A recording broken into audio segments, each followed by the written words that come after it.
Good evening everyone. कैसे हैं आप सभी? I hope all are very good. तो आज हम जो वो यहाँ पे 10 एमसीक्यूज जो वो डिस्कस करेंगे।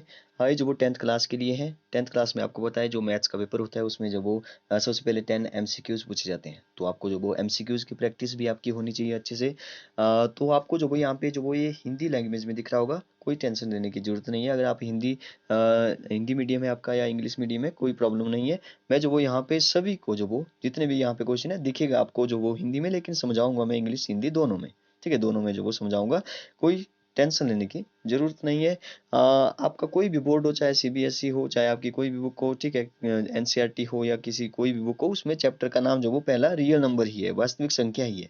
तो वास्तविक संख्या के बारे में आपको पता होना चाहिए, रियल नंबर क्या होते हैं, रैशनल नंबर क्या होते हैं, ठीक है, इरेशनल नंबर क्या होते हैं, परिमेय संख्या क्या होती है, अपरिमेय, तो सब कुछ जो वो यहाँ पे डिस्कस करेंगे। मैं तो बोलता हूँ कि अगर आप इन वीडियोस को अच्छे से देखते हो तो आपको जो वो चैप्टर में जो वो काफी कुछ आपको क्वेश्चन जो भी 3 या 4 मार्क्स के पूछे जाते हैं, वो भी यहाँ पे जो वो मैं कवर करने की कोशिश करूंगा। जैसे एक एमसीक्यूज में जो क्वेश्चन आया, तो यहाँ पे मैं उसके बारे में भी डिटेल में हम डिस्कस करेंगे। तो काफी इंटरेस्टिंग, काफी मजेदार ये वीडियो होने वाली है। काफी हेल्पफुल जो वो आपको ये आपके लिए जो वो ये होगी। तो चलिए स्टार्ट करते हैं। चाहे आपका कोई भी जैसे स्टेट का कोई किसी भी स्टेट से हो, ठीक है, फर्स्ट चैप्टर जो वो रियल नंबर ही है। तो रियल नंबर वास्तविक संख्या है, हिंदी हो चाहे इंग्लिश मीडियम कुछ भी हो। आप जो वो इस वीडियो को पूरा देखिए। अगर आपको वीडियो अच्छी लगे तो जो वो आप सब्सक्राइब करिए, अनलाइक कर सकते हो, डिसलाइक जो भी करना है, ठीक है। तो लाइक कर सकते हो अगर अच्छी लगी हो, अगर कुछ सीखने को मिला है तो आप लाइक करिए। अपने दोस्तों के साथ भी शेयर कीजिए इसको। तो चलिए स्टार्ट करते हैं। फर्स्ट यहाँ पे लिखा है 0 और 50 के बीच में विषम संख्याओं की संख्या कितनी है। ये बोल रहा है 0 और 50 के बीच में विषम संख्याओं का मतलब होता है ऑड नंबर। अब आपको ऑड और इवन का पता है, विषम संख्या है, सम संख्या है, ठीक है। तो विषम संख्या की बात हो रही है। विषम संख्या का मतलब होता है जैसे जो 2 से डिवाइड ना हो, ठीक है। मतलब कि जो 2 के टेबल में ना आए, या जो 2 का मल्टीपल ना हो, या 2 से डिवाइड करके जो रिमाइंडर 1 आ जाए। कई सारी डेफिनेशन इसकी हो सकती है। तो सबसे पहले जो विषम संख्या है वो 1 है, फिर 2 नहीं है, तो फिर एक छोड़ के आएगी 2। तो हमारे पास जो वो एक इवन नंबर है, सम संख्या है। तो 3 आ जाएगा विषम संख्या में। फिर जो वो यहाँ पे देखिए 5 आ जाएगा, फिर यहाँ पे जो वो 7 आ जाएगा। ऐसे करते करते जो वो लास्ट होगा 49, क्योंकि 50 जो वो एक सम संख्या है, ठीक है, मतलब कि इवन नंबर है। अब इसने बोला 0 और 50 के बीच में, अब 0 और 50 नहीं आना चाहिए। वैसे भी 0 और 50 जो वो एक सम संख्या है, ठीक है। तो विषम संख्या की बात हो रही है, 0 और 50 के बीच में कितनी है। अब आपको पता है कि यहाँ पे अगर आप ध्यान से देखेंगे 0 और 50 मतलब कि 50 के बीच में पूछ रहा है। अगर ये 50 से पीछे पूछ रहा है, 0 और 50 के बीच में जो कितने नंबर है, तो 50 नंबर है, दिख रहा है 50 नंबर है, ठीक है। 1 2 3 4 5 50 तक पूछ रहा है। अब आप समझिए यहाँ पे आपको जो यहाँ पे काउंट करने की जरूरत नहीं है बिल्कुल भी। आप जो यहाँ पे समझिए एक छोड़ के दूसरा आ रहा है, ठीक है। जैसे 1 आया, फिर 3 आएगा, फिर जो वो 5 आ रहा है, एक छोड़ के दूसरा आ रहा है, ठीक है। ये जो बीच में छोड़ दिया हमने, 2 छोड़ दिया, 4 छोड़ दिया, ये जो सम संख्या है। जो भी सम संख्या नहीं होगी वो सम संख्या होगी, जो इवन नंबर नहीं होंगे वो जो वो और नंबर होंगे, ठीक है। तो यहाँ पे जो वो एक छोड़ के हो रहा है, मतलब कि आधे जो वो और नंबर होंगे, आधे जो वो इवन नंबर होंगे, आधे विषम संख्या होगी, आधे सम संख्या होगी। मतलब कि 25 जो वो यहाँ पे विषम संख्या होगी, 25 ही हमारे पास यहाँ पे सम संख्या होगी, ठीक है। तो इसका जो वो 25 इसका सही आंसर हो जाएगा। नेक्स्ट क्वेश्चन है 5 15, ठीक है। 5 15 20 के लसब और मसब जो वो इसका में जो वो इसका अनुपात निकालना है इसने। मतलब कि 3 नंबर है हमारे पास यहाँ पे। पहले जो वो इसका लसब निकालना है, फिर जो वो इसका मसब निकालना है। इसका क्या मतलब होता है इंग्लिश में, लसब मतलब कि एलसीएम निकालना है, और इसका जो वो एचसीएफ निकालना है, फिर जो वो अनुपात करना है। अनुपात मतलब कि इसकी रेशो निकालनी है। तो रेशो का मतलब है जैसे एलसीएम आया, एचसीएफ आया, तो अपॉन में लिखे तो रेशो का मतलब वही हो गया, ठीक है। या एलसीएम जो भी आया फिर रेशो लगाओ और एचसीएफ लिखो, ठीक है। तो यहाँ पे कुछ इस तरह से ही लिखा है, देखिए रेशो जैसे 11:1 लिखा है, ठीक है, 4:3, तो कुछ इस तरह से हमने निकालना है। तो सबसे पहले सीखते हैं कि देखिए आपको जो वो 1.2 में शायद, ठीक है, तो फर्स्ट चैप्टर है, तो इसमें जो वो आपको 1.2 में शायद जो वो इसके एलसीएम और एचसीएफ वाले क्वेश्चन मिल जाएंगे, और एक क्वेश्चन भी आपको देखने को मिलेगा, ठीक है। तो देखिए सबसे पहले तो इसका एचसीएफ निकालने सॉरी एलसीएम निकालते हैं पहले। तो एलसीएम निकालने के कई सारे मेथड है वैसे। तो एक तो मेथड है कि ऐसे जो वो आप करके इसको निकाल लो, 15 के निकाल लो, फिर 20 के निकाल लो फैक्टर, ठीक है। तो उसमें जो वो फिर सबसे छोटा देखो, कॉमन निकालो, फिर जो वो छोटा देखो, ठीक है। एक तो ये मेथड है, लेकिन एक और मेथड है। जैसे मैं ऐसे लिखता हूँ 15 लिखा मैंने, 20 लिखा, डिवीजन मेथड, ठीक है। तो ऐसे करके भी मैं निकाल सकता हूँ। तो आप जो वो किसी भी मेथड से जो वो इसका एलसीएम निकालिए। मैं कुछ इस तरह से निकाल रहा हूँ क्योंकि एमसीक्यू ही सॉल्व करना है, आपको सिर्फ आंसर चाहिए। अगर आपको जो वो देखिए पेपर में आता है जैसे 2-3 नंबर का आया, तब आपको जो वो ऐसे सॉल्व करना पड़ेगा। ठीक है, पहले इसके फैक्टर निकालो, एक एक करके निकालो सबके, फिर जो वो कॉमन चेक करिए, फिर एलसीएम देखो, या फिर वहां से एचसीएफ भी निकल जाएगा। ठीक है, तो मैं ऐसे कर रहा हूँ क्योंकि मुझे जो वो जल्दी आंसर चाहिए। तो 5 से चला जाएगा, 5 1 जा 5, यहाँ पे 5 3 जा 15 होता है, 5 4 जा 20 होता है। यहाँ पे फिर 3 से गया, 3 की जगह 1 आ जाएगा, फिर 4 है यहाँ पे, फिर यहाँ पे 2 आ जाएगा, एक 2 और आ जाएगा। ठीक है, तो इसको मल्टीप्लाई करने के 5 3 जा 15, 15 2 जा जो वो होता है 30, और 32 जो वो 60 होता है। मतलब कि 60 जो वो यहाँ पे इसका एलसीएम आ गया। ठीक है, एलसीएम का मतलब है, देखिए एलसीएम आ गया इसका 60। इस 60 का मतलब है कि 60 एक ऐसा नंबर है जो कि छोटे से छोटा नंबर है, जो मतलब कि जिसे जो वो 5 भी 15 भी और 20 भी डिवाइड कर जाते हैं। कुछ इस तरह से समझिए, एलसीएम का मतलब ये है। ठीक है, मतलब कि इनका मल्टीपल जो वो छोटे से छोटा कॉमन यही है, कौन? 60। ठीक है, और कोई कॉमन नहीं मिलेगा आपको, क्योंकि 20 देखिए बड़ा नंबर है। अगर 5 और 15 होता तब तो 15 हो जाता है एलसीएम सीधा ही। ठीक है, लेकिन 20 जो वो एक अलग नंबर है हमारे पास यहाँ पे, तो 60 इसका एलसीएम निकाल दिया। अब देखिए इसका महत्तम कैसे निकालना है, महत्तम मतलब हाईएस्ट कॉमन फैक्टर। तो 5 के फैक्टर निकाल लेता हूँ मैं। ठीक है, 5 के फैक्टर, इसका भी कई सारे मेथड है। जैसे फर्स्ट आपको जो भी यूक्लिड विभाजन एल्गोरिथम मिल जाएगा इसका। ठीक है, 5 को 15 से डिवाइड करिए, फिर जो भी आएगा, फिर जो वो इसको 20 से चेक करिए। ठीक है, यूक्लिड विभाजन का अगर कोई आगे क्वेश्चन आता है तो उसको भी हम लोग देखेंगे कैसे करते हैं सॉल्व। फर्स्ट ही क्वेश्चन आपको जो वो एग्जाम में उसका मिलेगा 3 मार्क्स का। देखिए 5 के फैक्टर निकालता हूँ, 1 और 5 होंगे। ठीक है, क्योंकि 5 जो वो एक प्राइम नंबर है। ठीक है, और 15 मैंने यहाँ पे लिखा। देखिए प्राइम में जब बोल रहा हूँ, प्राइम नंबर का मतलब होता है अभाज्य, और कंपोजिट का मतलब होता है भाज्य। ठीक है, देखिए जब आप हिंदी मीडियम वाले हैं, ठीक है, जो भी हिंदी मीडियम वाले हैं, उनको मैं बता रहा हूँ कि उनको जो वो आगे जो भी +1 2 में मिलेगा, वो जो वो मैथ जो वो इंग्लिश में मिलेगा।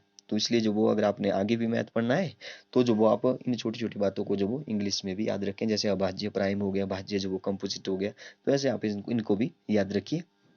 आपको जो वो हेल्प करेगी आगे जाके। जो इंग्लिश मीडियम वाले हैं उनको जो वो हिंदी में याद रखने की जरूरत नहीं है। ठीक है, तो 15 है यहाँ पे। फिर भी अगर आप रखना चाहते हो तो रख सकते हैं। जब 15 के फैक्टर 1 होगा, 1 तो 1 is the factor of all number, 1 लिख लिया मैंने यहाँ पे। 2 से नहीं जाता है, 3 से जाता है, 3 के बाद 5 आ जाएगा, 5 के बाद 15 आ जाएगा। ठीक है, 15 के भी हो गए। 20 के फैक्टर निकाल लेता हूँ, तो 20 के जो वो निकल जाएंगे, 1 तो सबका होगा, फिर 2 से भी जाता है 20, 3 से नहीं जाता है, 4 से जाता है, 5 से जाता है, और 10 से जाएगा, फिर 10 के बाद 20 से जाएगा। ये इसके मैंने जो वो सारे फैक्टर लिख लिए। अब देखिए इसने क्या पूछा, इसने पूछा है एचसीएफ में निकालिए। देखिए एलसीएम तो 60 निकाले, एलसीएम निकालते हैं, एलसीएम सॉरी एचसीएफ निकालते हैं। एचसीएफ देखिए यहाँ पे 1 तो है ही कॉमन सभी में। और क्या कॉमन है यहाँ पे, और शायद यहाँ पे देखिए 5 है, यहाँ पर भी 5 है, और यहाँ पर भी 5 है। तो 5 एक कॉमन है, तो 1 × 5, इनका प्रोडक्ट करना है, प्रोडक्ट करना पड़ेगा। तो जो भी कॉमन है, तो 1 और 5 भी कॉमन है, तो 1 × 5 5 आ गया। तो मतलब कि हमारा जो एलसीएम आया, ठीक है, लसब आया, वो जो वो यहाँ पे आया 60, और जो मसब आया वो आया हमारे पास 5। ठीक है, अब इनका रेशो निकालते हैं। मैंने बीच में 2 बिंदु लगा दी, रेशो लगा दी, या मैं ऐसे भी लिख सकता हूँ इसको 60/5। ठीक है, अभी पूछ रहा है कि इसको, अब ऑप्शन तो आपको यहाँ पे नहीं दिख रहा है, तो आप क्या करिए, इसको काटिए। ठीक है, 5 1 जा 5, 12 5 जा होता है 12 5 जा 60। ठीक है, तो यहाँ पे आ जाएगा 12:1। ठीक है, 12 यहाँ पे, 1 यहाँ पे, तो D is the right answer. ठीक है, देखिए यहाँ पे जो हमने एलसीएम भी सीखा, एचसीएफ भी सीख लिया कैसे करते हैं। नेक्स्ट हम देखेंगे परिमेय क्या होती है, अपरिमेय क्या होती है, रैशनल और इरेशनल की बात करेंगे। तो इसने बोला कि निम्न में से कौन अपरिमेय नहीं है। देखिए यहाँ पर बहुत इंटरेस्टिंग क्वेश्चन है। सबसे पहले समझते हैं कि परिमेय होता क्या है। एकदम से आप आंसर बताओगे, परिमेय संख्या को बोलते हैं रैशनल नंबर। ठीक है, मैं पूरा नहीं लिख रहा हूँ, आप बोलने पे ध्यान दें। रैशनल नंबर, ठीक है, परिमेय संख्या मीन्स रैशनल नंबर। तो रैशनल नंबर होते हैं जैसे P/Q के फॉर्म में होते हैं, P/Q के फॉर्म में हो गए। ध्यान दें यहाँ पे Q जो वो 0 नहीं होना चाहिए। देखिए Q 0 हुआ तो क्या हो जाएगा, P/0 हो जाएगा, और P/0 का मतलब है 0 से डिवाइड करो। तो 0 को किसके साथ मल्टीप्लाई किया जाए कि P आ जाए, ऐसा कोई नंबर पॉसिबल ही नहीं है। तो इसलिए 0 हो गया तो नॉट डिवाइड हो जाता है, इसलिए हम 0 नहीं लेते हैं। ठीक है, तो परिमेय संख्या रैशनल नंबर क्या होते हैं, रैशनल नंबर परिमेय मैंने यहाँ पे लिख लिया क्या होती है, P/Q के फॉर्म में उनको लिखते हैं, और Q जो वो नॉट इक्वल टू 0 होता है। ठीक है, अब देखिए इरेशनल क्या हुआ, अपरिमेय क्या हुआ। फिर अपरिमेय जो वो जैसे अंडरूट के नीचे जो परफेक्ट स्क्वायर ना हो, वो होती है सारे, मतलब कि अंडरूट वाले जितने भी है। ठीक है, अंडरूट सॉल्व नहीं होना चाहिए। अंडरूट के नीचे जैसे 2 होता है, ठीक है, इसकी वैल्यू होती है पॉइंट में, उसको भी आप याद रखिए, आप आगे आपको जो काम आएगा। जैसे इसकी होती है 1.4 14, ठीक है। अंडर 3 की होती है 1.372, ठीक है, कुछ इस तरह से होती है, मुझे कंफर्म तो नहीं है लेकिन कुछ यही होती है, ठीक है। तो 1.372, ठीक है, यही होती है शायद। तो अंडर 2 की होती है, अंडर 3 की होती है, क्योंकि ये जो वो सॉल्व नहीं हो पा रहा है। देखिए अंडर 2 का मतलब नहीं पता है आपको, अंडर 3 का नहीं पता है, तो ये जो वो नंबर इरेशनल होते हैं। और पाई भी एक जो वो हमारे पास इरेशनल नंबर है, याद रखिए। तो जैसे मैं यहाँ पे लिखता हूँ, जैसे मैंने लिखा 25 के ऊपर अंडर रूट, आपको पता है 25 का अंडर रूट तो 5 होता है, 5 जो होता है 25, ठीक है। इसका मतलब 5 का स्क्वायर, तो 5 के स्क्वायर के ऊपर अंडर रूट आएगा, स्क्वायर से अंडर रूट कैंसिल नहीं हो जाएगा, 5 आ जाएगा। इसका मतलब 5 जो वो एक परिमेय बन गई, क्योंकि 5 के नीचे 1 है, पी अपॉन क्यू की फॉर्म में है, ठीक है। जो भी प्राकृतिक संख्या है, जो भी रैशनल सॉरी जो भी नेचुरल नंबर है या प्राकृतिक संख्या है, होल नंबर है, ठीक है, वो सारे ही रैशनल नंबर उनको मैं बोल सकता हूँ, क्योंकि नीचे उनके 1 है, ठीक है। ऐसा मत सोचिए कि ऊपर ही न्यूमरेटर या जो भी अंश और हर होते हैं, ठीक है, अंश ऊपर होता है, नीचे हर होता है, ऊपर न्यूमरेटर होता है, नीचे डिनोमिनेटर होता है। तो ऐसा मत सोचिए कि रैशनल नंबर या सॉरी प्राकृतिक संख्या जो भी होती है, होल नंबर जो भी पूर्ण संख्या या जो भी नेचुरल नंबर होते हैं, उसमें आपको जैसे 1 2 ही दिख रहा है, इनके नीचे कुछ नहीं है तो 1 है, इनके नीचे कुछ नहीं है तो 1 है, तो ये भी पी अपॉन क्यू की फॉर्म में।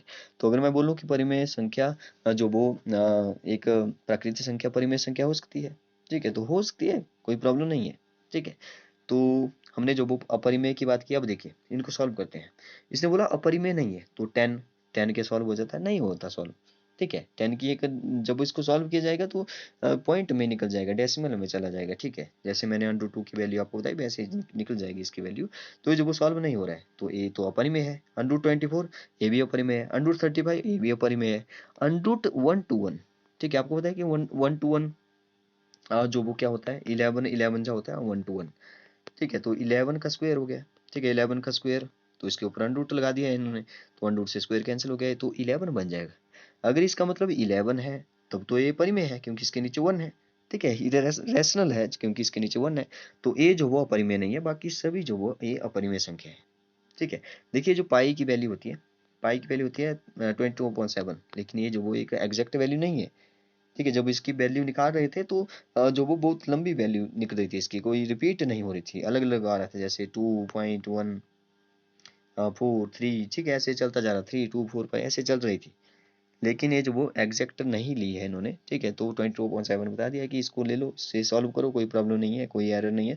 एरर तो होगा लेकिन बिल्कुल छोटा सा एरर होगा, कोई प्रॉब्लम नहीं होगी, ठीक है। तो छोटा सा एरर है तो हमें भी क्या प्रॉब्लम है, तो वैल्यू ले ली हमने, ठीक है। 22.7 ही ले रहे हैं अभी तक। तो लेकिन याद रखिए जो वो एक अपरिमेय संख्या इसको माना जाता है, भाई ये क्या है, अपरिमेय संख्या है, इरेशनल नंबर है। तो नेक्स्ट है यहाँ पे, अच्छा एक एग्जांपल और देते हैं, जैसे 64 लिखा मैंने, ये अनरूट है यहाँ पे। इसका मतलब ये जो वो देखिए, आप बोलोगे कि अनरूट जो वो आपने बताया कि ये जो वो अपरिमेय होगी, ठीक है, अनरूट वाली मैंने बोला अपरिमेय होगी, लेकिन जो अंदर नंबर है वो परफेक्ट स्क्वायर नहीं होना चाहिए। परफेक्ट स्क्वायर का मतलब 8 8 जा 64 होता है, अब ये तो परफेक्ट स्क्वायर है, ठीक है। 9 9 जा 81 होता है, तो 81 नहीं होना चाहिए यहाँ पे, ठीक है। 10 10 जा 100 100 नहीं होना चाहिए यहाँ पे, ठीक है। तो कुछ इस तरह से आप इसको याद रखिए। क्वेश्चन नंबर 4 देखिए। अच्छा लगता है मुझे वीडियो जो वो काफ़ी बड़ी बनने वाली है, क्योंकि हमने अभी 3 ही एमसीक्यू सॉल्व किए और 13 मिनट हो गए, थोड़ा सा फास्ट चलना पड़ेगा, ठीक है, थोड़ा सा फास्ट चलते हैं। क्वेश्चन नंबर 4 देखिए, दो संख्याएं ए और 18 का लसब मीन्स एलसीएम 36 है, और एचसीएफ जो वो यहाँ पे 2 है। तो इसने बोला ए का मान ज्ञात करो। देखिए आपने जो वो बहुत इंपॉर्टेंट, आपके फर्स्ट चैप्टर में जो वो एक ही तो फार्मूला है, एक ही तो फार्मूला है वहाँ पे, कि एलसीएम मल्टीप्लाई बाई एचसीएफ, और जो वो दो नंबर जो भी दिए गए हैं, जैसे मैंने यहाँ पे ए और बी मान लिया, ठीक है। तो ये जो वो ए और बी का एलसीएम है, ये जो वो ए और बी का जो एचसीएफ है, और दोनों को मल्टीप्लाई करो, ये दोनों आपस में इक्वल होते हैं, बस इतनी सी बात है, ठीक है। लेकिन याद रखिए 3 नंबर में जो वो ये अप्लाई नहीं होगा, ठीक है। जब 3 नंबरों का एलसीएम निकालोगे, 3 नंबरों का एचसीएफ निकालोगे, आपकी बुक में जब वो लास्ट में नोट लिखा होगा कि 3 नंबरों में इसको मत ए करना, ठीक है। तो 3 नंबरों के लिए एप्लीकेबल नहीं है, लेकिन दो के लिए है, ठीक है। तो दो संख्या है यहाँ पे ए और इसने बोला ए और 18 है, तो इन दोनों संख्या को मल्टीप्लाई कर दिया, उनका एचसीएफ भी और एलसीएम भी आगे इक्वल टू के दूसरी साइड जो वो करना पड़ेगा। तो एलसीएम जो वो 36 है, और यहाँ पे जो वो 2 है, मतलब कि एचसीएफ, ठीक है। मैं यहाँ पे इसको ऊपर सॉल्व करता हूँ। अब देखिए यहाँ से ए की वैल्यू निकालनी है हमने, अब ए की वैल्यू निकालनी है, तो ए इधर ही रहा, बाकी 18 जो वो दूसरी साइड चला गया, 32 जो होता है 72, 72 18 चला गया इसके नीचे, क्योंकि ये मल्टीप्लाई हो रहा था, डिवाइड हो गया, पहली साइड 18 आ गया, ठीक है। 18 4 जो होता है, तो 4 आ जाएगा इसका आंसर। तो 4 आप देखिए कहाँ पर है, सी इज द राइट ऑप्शन, ठीक है। नेक्स्ट देखिए क्वेश्चन नंबर 5, यदि पी एंड क्यू दो अभाज्य संख्या है। इसने बोला कि पी और क्यू दोनों क्या है, अभाज्य। अभाज्य मीन्स प्राइम नंबर है दोनों। अब देखिए प्राइम नंबर है तो उनका जो वो एचसीएफ क्या होगा, उनका मसब क्या होगा, एचसीएफ क्या होगा। अब इनका एचसीएफ की बात होती है तो कॉमन फैक्टर, तो देखिए जो भी अभाज्य संख्या होती है उनमें कॉमन फैक्टर सिर्फ वन होता है, ठीक है। उनके दो ही फैक्टर होते हैं, एक वो खुद होगा या एक वो जो वो वन होगा। तो अगर वो प्राइम फैक्टर है, सॉरी प्राइम नंबर है, दोनों अभाज्य संख्या है, तो उनके बीच में कॉमन क्या होगा, कुछ भी नहीं होगा, कुछ भी नहीं होगा तो वन होगा, ठीक है, क्योंकि one is the factor of all, ठीक है। तो D is the right option. Next देखिए क्वेश्चन नंबर 6, सबसे छोटी अभाज्य और सबसे छोटी, ए काफी इंटरेस्टिंग है। देखिए इसमें इसमें जो आपको प्राइम नंबर और कंपोजिट नंबर दोनों के बारे में पता होना चाहिए, अभाज्य और भाज्य। तो अभाज्य का मतलब होता है प्राइम नंबर। दो प्राइम नंबर होते हैं जिनके सिर्फ दो इफेक्टर होते हैं, और सबसे छोटा प्राइम नंबर होता है 2, ठीक है। फिर आता है 3, फिर आता है 5 आता है, फिर 7 आ जाएगा, 11 आ जाएगा, 13 आ जाएगा, ऐसे चलते जाएंगे जिनके सिर्फ दो इफेक्टर हैं, ठीक है। अब मैं यहाँ पे ज़्यादा, वैसे मैं बताने वाला था लेकिन मैं नहीं बताऊंगा, अब प्राइम नंबर कंपोजिट नंबर बताता हूँ सीधा ही, क्योंकि वीडियो जो वो काफ़ी लंबा होने वाला है। कंपोजिट नंबर, देखिए दो फैक्टर होते हैं, दो ही उनके शायद गुण जो होते हैं, ठीक है, मतलब कि उनके दो ही गुण जो होते हैं, मैं हिंदी में बताना भूल गया।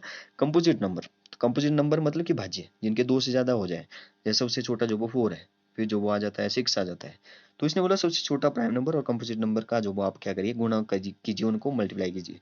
तो सबसे छोटा जो वो यहाँ पे प्राइम नंबर 2 है, और यहाँ पे कंपोजिट नंबर 4 है, ठीक है। सबसे छोटा भाज्य भाज्य नहीं अभाज्य जो वो 2 है, और भाज्य जो वो 4 है। 2 4 जा कितना होता है, 8 होता है, 8 आ जाएगा इसका सही आंसर। कहाँ चला गया, yes, C is the right option. Question number 7 देखिए, क्वेश्चन नंबर 7 में लिखा है निम्न में से कौन सी अभाज्य संख्या है। तो इसने बोला कि अभाज्य मीन्स, अभाज्य का मतलब प्राइम नंबर, तो प्राइम नंबर कौन सा है इसमें से, ठीक है, प्राइम नंबर कौन सा है। तो देखिए 15 के जो वो दो फैक्टर है यहाँ पे, 3 भी होता है इसका, तो 3 हो गया। देखिए जब कोई भी नंबर होगा उसके दो फैक्टर तो कम से कम होंगे, एक वन होगा, एक वो खुद होगा, तो दो फैक्टर तो इन सभी के हैं। लेकिन दो फैक्टर से अगर एक भी ज्यादा निकला तो इसका मतलब उसके तीन फैक्टर हो गए। अगर तीन फैक्टर हो गए तो वो अभाज्य नहीं रहा, प्राइम नहीं रहा, वो कंपोजिट बन जाएगा। तो यहाँ पे 15 का जो वो 3 से भी होता है इसको छोड़िए, 16 का जो वो 2 से भी होता है इसको भी छोड़िए, 25 का जो वो 5 से जाता है इसको भी छोड़िए, 29 का जो वो 1 और 29 ही है सिर्फ। 29 जो वो हमारे पास एक भाज्य संख्या, सॉरी अभाज्य संख्या है, प्राइम नंबर है। तो 29 is the right option. Question number 8 देखिए, क्वेश्चन नंबर 8 में लिखा है, ये भी काफी इंटरेस्टिंग क्वेश्चन है, ये भी आपको जो वो आपको बुक में जो वो आपकी मिलेगा। देखिए इसने बोला 3.2, देखिए डायरेक्ट जो वो ऐसा क्वेश्चन नहीं मिलेगा, लेकिन ये छोटी छोटी बातें आपको पता होनी चाहिए, तब आप उन क्वेश्चन को भी आराम से कर पाएंगे। यहाँ पे जो बार लिखा है 3.27 के ऊपर जो बार लिखा है, ठीक है, इसका मतलब है कि, इसका मतलब है जैसे 2.27, 3.27, 27, 27, मतलब कि ये जो 27 है दोनों जो वो रिपीट होते चले जा रहे हैं, दो दो नंबर। तो इसका अगर इसका मतलब रिपीट हो रहे हैं तो ये खत्म ही नहीं हो रहा है, डिवाइड किया तो खत्म ही नहीं हो रहा है, ठीक है, डिवाइड किया तो खत्म ही नहीं हो रहा है। इसका मतलब है ये जो वो क्या है, एक ये जो अपरिमेय संख्या है, क्योंकि अपरिमेय संख्या ही खत्म नहीं होती है, ठीक है। अब इसके भी टाइप है रिपीटेबल, ठीक है, रिपीट होता है, अशांत और अशांत आपने पढ़ा होगा, तो कई सारे इसके और भी टाइप है, हम इसके बारे में नहीं बात करेंगे। एक अपरिमेय संख्या है, सीधा सा आंसर होगा 8 का डी, सॉरी 8 का जो वो बी होगा, बी होगा, ठीक है, रैशनल नंबर है, क्योंकि पी अपॉन क्यू के रूप में लिखा, तो इसको जो वो सॉल्व किया तो ये सॉल्व भी नहीं हो रहा है, खत्म नहीं हो रहा है, ठीक है, खत्म नहीं हो रहा है। तो ये जो एक परिमेय संख्या है, ठीक है, कि जब इसको डिवाइड किया तभी तो डेसिमल में आएगा, तो पी अपॉन क्यू के फुल फॉर्म में है ए, तो ये जो वो एक परिमेय संख्या है, ठीक है। पूर्णांक का मतलब होता है माइनस वाले प्लस वाले, जीरो भी आ जाते हैं उसमें।